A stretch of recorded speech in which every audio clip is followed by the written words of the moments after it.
Bonjour, bienvenue à la Cité des Sciences et de l'Industrie pour votre dose hebdomadaire d'actualité scientifique.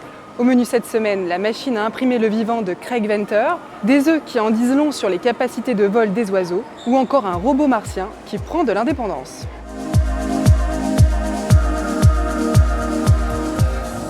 Mais commençons avec un Bouddha en or vieux de près de 1000 ans qui oppose la Chine et les Pays-Bas. Propriété d'un designer hollandais, cette statue est réclamée par les habitants du village de Yangshun dans le sud-est de la Chine.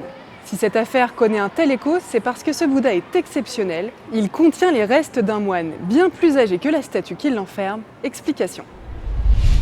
C'est en 2014 que des examens pratiqués dans un centre médical des Pays-Bas ont percé une partie du mystère de ce Bouddha datant du XIe siècle.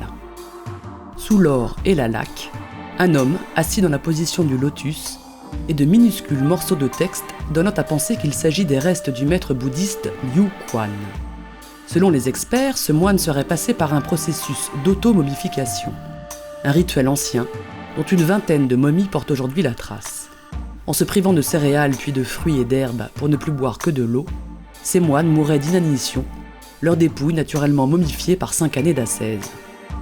La momification classique est quant à elle toujours pratiquée par les moines tibétains, comme l'a montré un reportage récent du journal anglais The Independent, où l'on voit le corps d'un moine décédé en 2012 se faire recouvrir de feuilles d'or. La statue de Liu Quan sera-t-elle restituée aux habitants du village de Yangshun, où elle aurait été volée il y a 20 ans ? La justice néerlandaise tranchera sur le sujet dans le courant de cet été. Craig Venter, le célèbre biologiste et homme d'affaires américain, spécialiste du séquençage du génome humain, vient de présenter une machine potentiellement capable d'imprimer des cellules vivantes. La machine, développée par l'entreprise Synthetic Genomics et baptisée Digital to Biological Converter, fait l'objet d'un article publié dans la revue Nature Biotechnology. À première vue, elle semble d'une grande complexité, et c'est normal car elle permet ni plus ni moins de créer des organismes synthétiques à partir de presque rien, si ce n'est quelques flacons de composés chimiques et une simple commande comportant la séquence de gènes à synthétiser. Selon ses concepteurs, la machine est capable de fabriquer n'importe quelle séquence d'ADN, mais aussi de l'ARN, des protéines ou encore des particules virales. Elle pourrait ainsi permettre de synthétiser de toutes pièces des virus, mais aussi bientôt des bactéries, bien que le concept ne soit pas encore validé par l'ensemble de la communauté scientifique.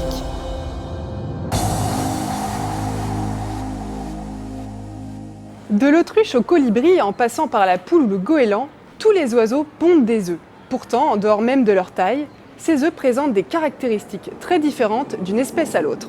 Comment expliquer de telles variations ? Grâce à une étude inédite, des biologistes américains viennent d'apporter un début d'explication. Ils sont gros ou petits, sphériques ou allongés, symétriques ou non. Les œufs des oiseaux présentent une grande diversité et jusqu'à présent, seules quelques hypothèses non vérifiées permettaient d'expliquer ces variations. On suppose par exemple que si les oiseaux marins comme le guillemot possèdent des œufs fortement asymétriques, c'est pour qu'ils ne puissent pas rouler hors du nid et se fracasser au pied de la falaise. On estime également qu'un œuf sphérique comme celui de la chouette permet tout à la fois d'économiser du matériau tout en garantissant sa résistance. Mais pour vérifier ces nombreuses hypothèses, une équipe de l'université de Princeton aux États-Unis s'est mis en tête de comparer près de 50 000 œufs issus d'environ 1400 espèces d'oiseaux en s'appuyant sur 2 caractéristiques principales, l'ellipticité et la symétrie.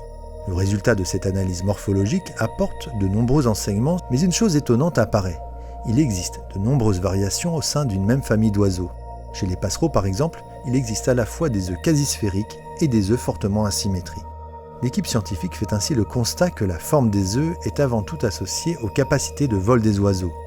Les espèces les plus adroites dans les airs possèdent ainsi généralement des œufs allongés et asymétriques. Une telle forme permet sans doute à la femelle de préserver ses capacités musculaires et aérodynamiques, mais cette hypothèse reste à vérifier. Comment améliorer les analyses du rover Curiosity présent sur Mars ? D'abord en sélectionnant de manière pertinente les échantillons à analyser. C'est la fonction d'une suite de logiciels nommée Aegis, et les premiers résultats sont très encourageants. Grâce à Aegis, le robot martien a pu identifier les roches intéressantes de manière autonome, presque sans contact avec la Terre. C'est un gain de temps considérable que le logiciel Aegis permet au rover Curiosity de gagner. Arrivé sur la planète rouge en 2012, ce petit robot de 900 kg poursuit son exploration des roches martiennes grâce à l'instrument SHEMCAM. Jusque-là, le choix des cibles nécessitait de multiples échanges entre Curiosity et la Terre et prenait donc beaucoup de temps. Désormais, c'est le logiciel Aegis qui sélectionne automatiquement les roches intéressantes à analyser. Il a été installé à distance depuis la Terre en octobre 2015 et testé durant des mois. Les résultats de son travail viennent d'être publiés. Entre mai 2016 et avril 2017, Curiosity a parcouru 2,5 km de distance sur Mars et utilisé Aegis à 54 reprises. Dans 93% des cas, les échantillons choisis se sont révélés pertinents. Sans lui, ce pourcentage n'aurait été que de 24% selon l'estimation de la NASA. Grâce à ce logiciel, les scientifiques ont même pu réaliser des analyses impossibles à mener autrement. Par exemple, Aegis a été capable de détecter des fragments de météorites ou de roches riches en silice, ce qui a débouché sur de nouvelles analyses. C'est la première fois qu'un instrument est doté d'une intelligence artificielle, lui permettant de fonctionner en toute autonomie ailleurs que sur Terre. Et pour terminer ce journal, les images tournées à Paris il y a quelques jours du Sea Bubbles. Il s'agit du projet du navigateur Alain Thébault qui souhaite offrir aux villes des taxis nautiques électriques qui volent littéralement sur l'eau, sans bruit et sans vagues. Dans les prochaines années, nous verrons peut-être apparaître ce genre de station sur les rives de la Seine.